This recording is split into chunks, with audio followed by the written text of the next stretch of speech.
everyone. Welcome to Thorough Newspaper Analysis, which is presented to you by LawSeco. So today we will be discussing three articles. The first one is from the Hindu, Master and the Roaster, which talks about who is the master and the roaster in the Indian judicial system, and what are the repercussions or what are the issues that are attached with this topic.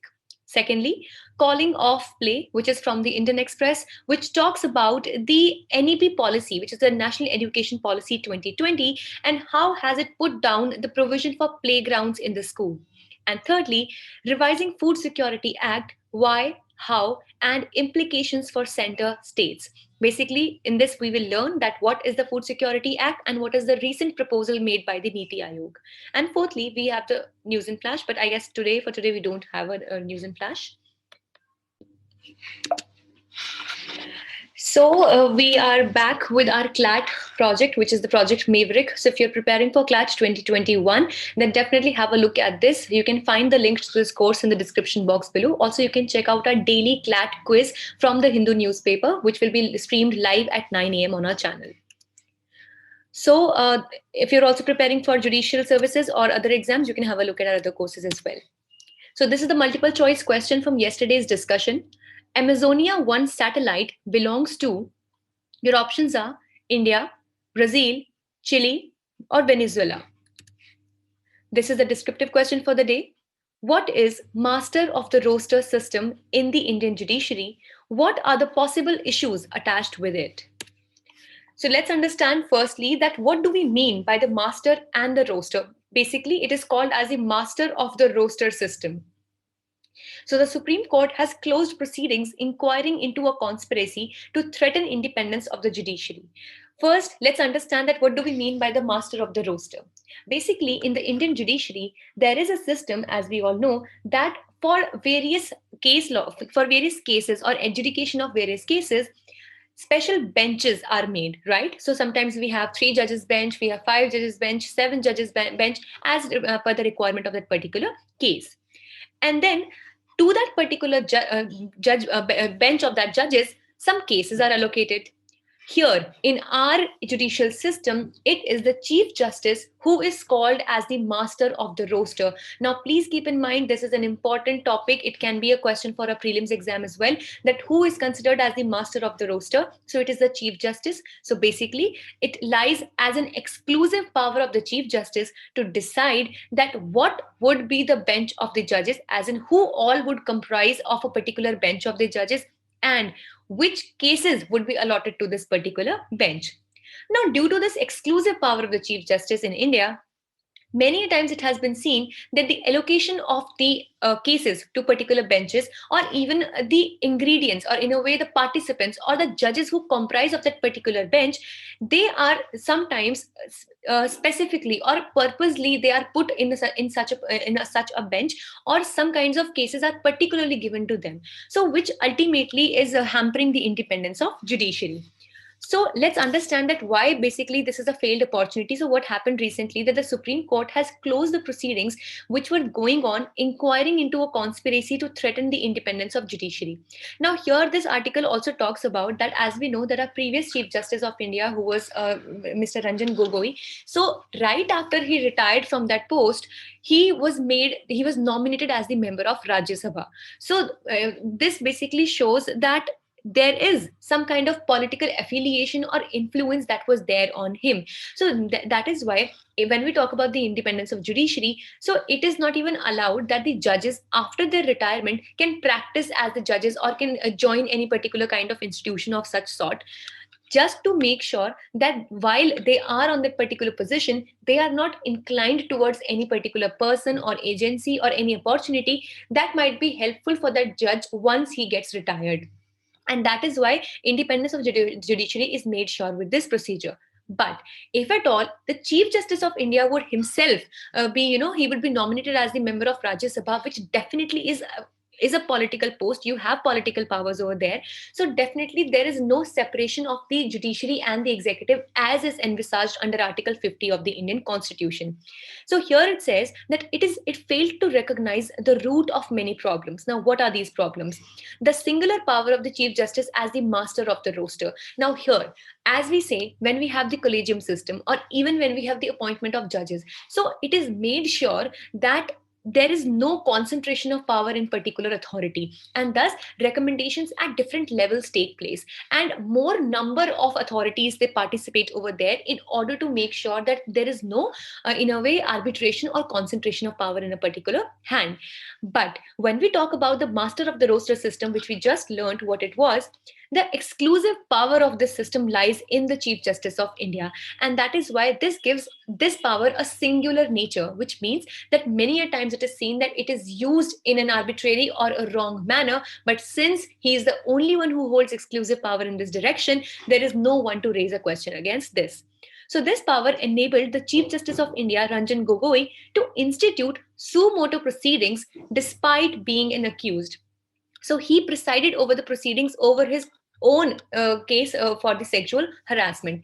Now, this can be really, like, if we think about it, this is such detrimental to the independence of judiciary and the proper functioning of judiciary, because when we say that one cannot be a judge in his own cause, this is a very famous maxim. So here the very famous maxim of nemo judex in causa sua. So we have all learned about it in our law schools. So it says that no one is judge in his own cause that has been completely violated, because as we know that sometime back the case against Chief Justice of India, who was back then the ex Chief Justice of India, Ranjan Gogoi, who was still in the position as the Chief Justice of India. So a sexual harassment case has been filed against him, and surprisingly it was him in the capacity of the CGI that he took the suo motu proceedings. That is, by suo motu we mean on its own cognizance, so by itself.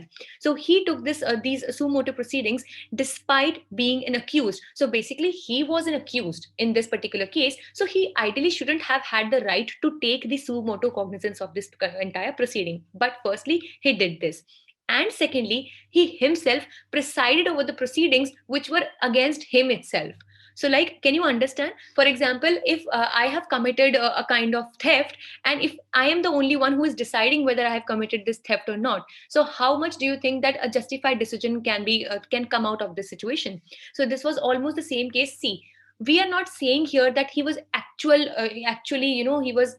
he actually did any kind of sexual harassment or something. But obviously, if there are accusations, so there has to be complete judicial proceeding that should take place, which is justified and also equitable in nature.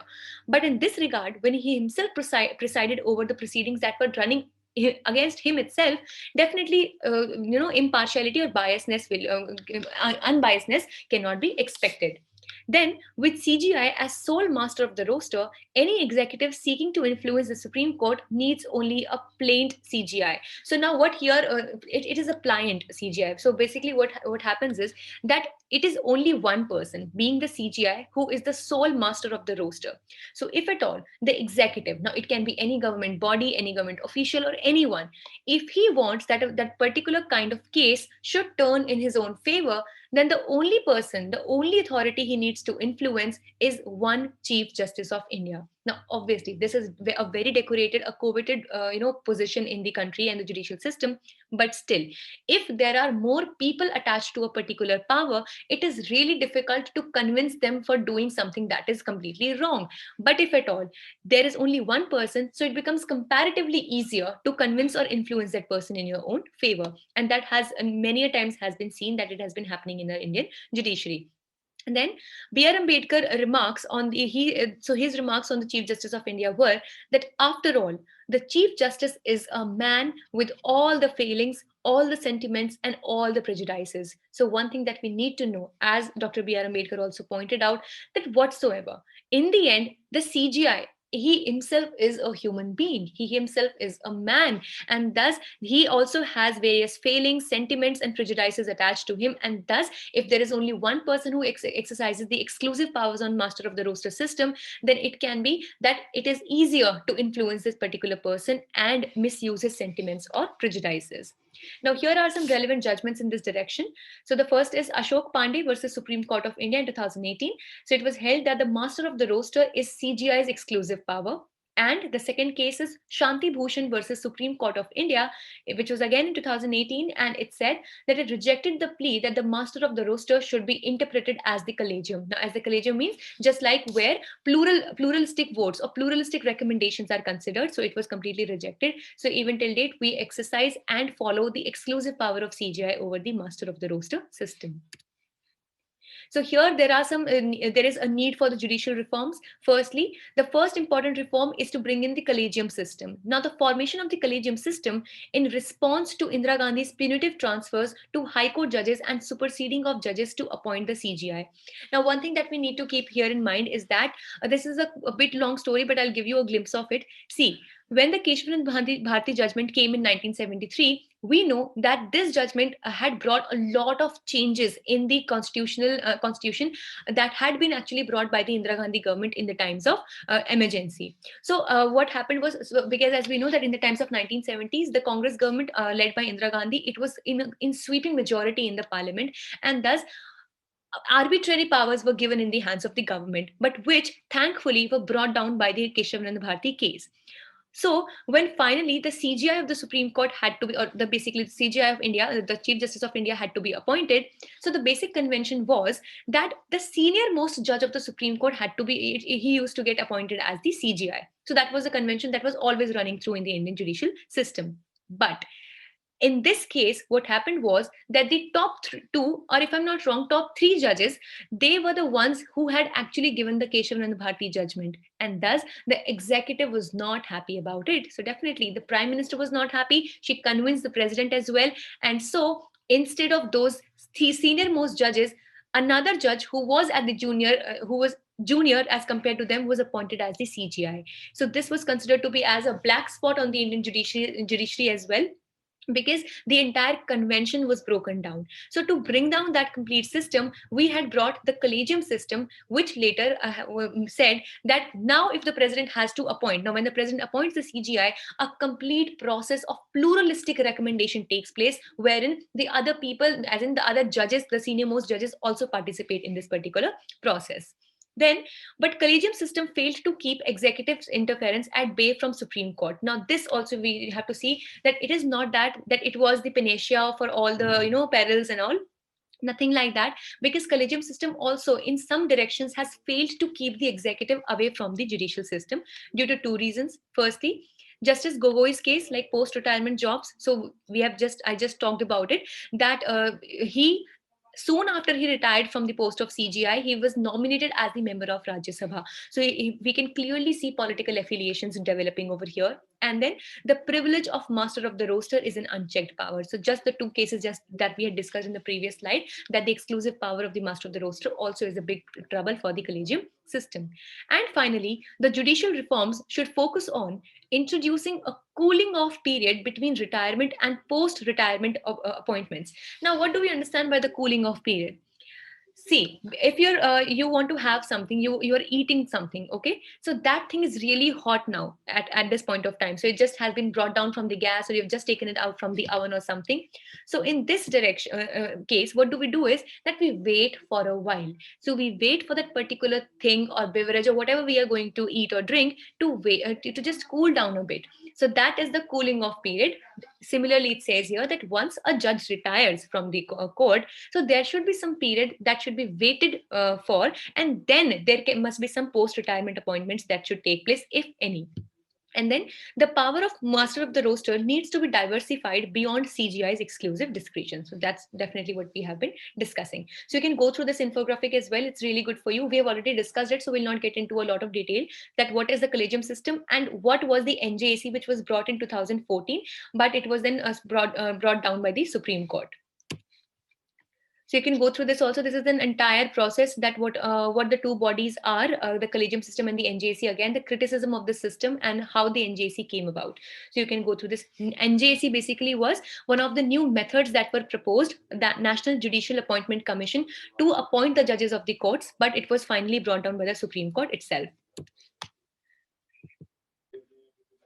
Okay, with this, let's discuss the second article for the day. We'll be taking these two articles in a very short thing because they are not, they do not have that much of content, but they had some important arguments. So we've taken up these articles.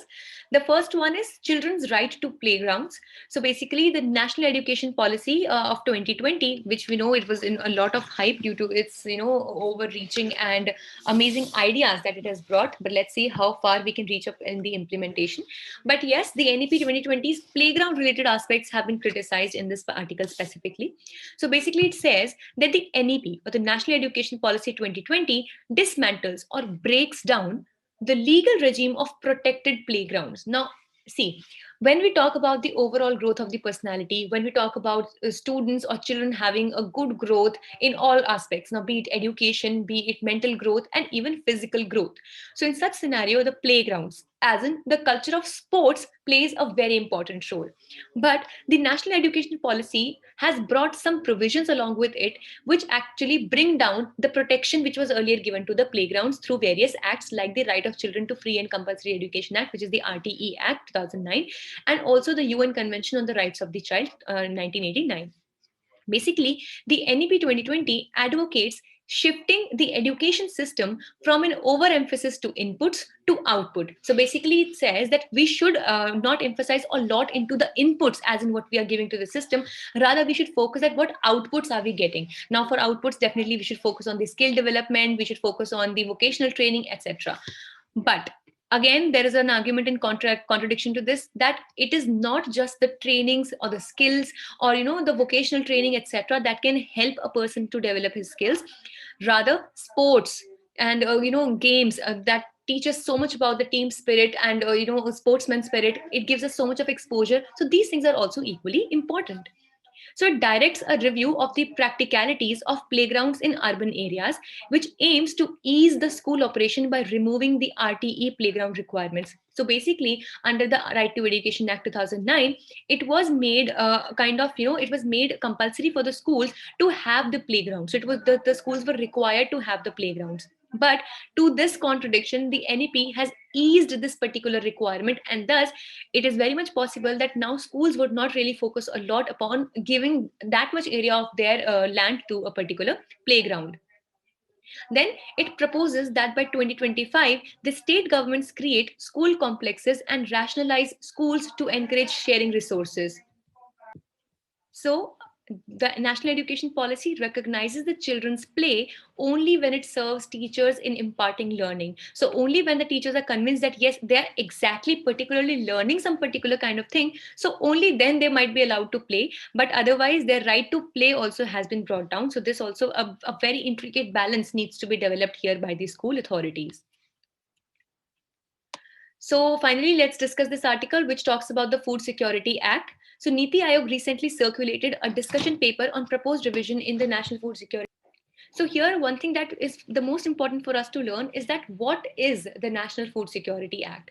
So basically, it was brought in 2013 and it provides legal right to persons belonging to eligible households. Now, this also, we have a reasonable classification here that it will only give the eligible households the right to receive food grains at subsidized rates. So by subsidized rates, we mean that, for example, if particular thing in the market value costs, for example, let's say rupees 20 per kg. So here, almost 15 rupees or 17 rupees would be paid by the government, and only the rest 2 or 3 rupees or 5 rupees would have to be paid by that particular family or that particular person. So that is something that we call as to be subsidized. So like rice would be available at rupees 3 per kg, wheat at rupees 2 per kg under the targeted public distribution system. And by eligible households, here we mean priority households and the Antyodaya Anna Yojana. Now, as we know that this is a very big scheme of the Indian government, which is called as the Antyodaya Anna Yojana, which further provides at strengthening the public distribution system wherein the food grains are distributed to such eligible households. And then the fixing of price takes place under the Schedule 1 of the Act for 3 years, and after every 3 years the prices are revised as per keeping in mind the inflation and other market standards. So recently the Niti Aayog has proposed that the national rural and urban coverage ratio to be reduced from existing 75 to 50 to 60 to 40. So basically it says that the entire coverage of this scheme should be reduced. So it says that if implemented, then the number of beneficiaries will drop. Now, obviously, if the coverage, if we are reducing, so definitely the people who are benefited by this particular scheme or the act, they will also be reduced. And the implication of this would be that the center will be able to save up to rupees 47,000 crore. So which is a huge amount, but of course we have to balance it out with the entire in the long run what consequences or what conclusion will we have in hand. And if the ration remains at 75/50, which is the current ratio, then the total beneficiaries will increase from 81.36 crore to 89.52 crore in the coming future. So these statistics are not really important for you all, but it's just the trends that you should remember. And just that what is the National FSA, that is the Food Security Act, is important for us to understand. So you can go through these as well. We also have the One Nation, One Ration Card scheme, which is running under the same act. So under which a person who has a ration card of any particular state will be able to now use it in any other state. So this is a very beneficiary for the migrant workers specifically, so that their ration card will be attached to their Aadhaar cards, and thus it will be like one ration card will be there for the entire nation. So this was all for the day. We hope it was a good session for you. Please do subscribe to our CLAT Prep channel, the link to which is there in the description box, for more updates on the current affairs and other preparation tips. Thank you so much.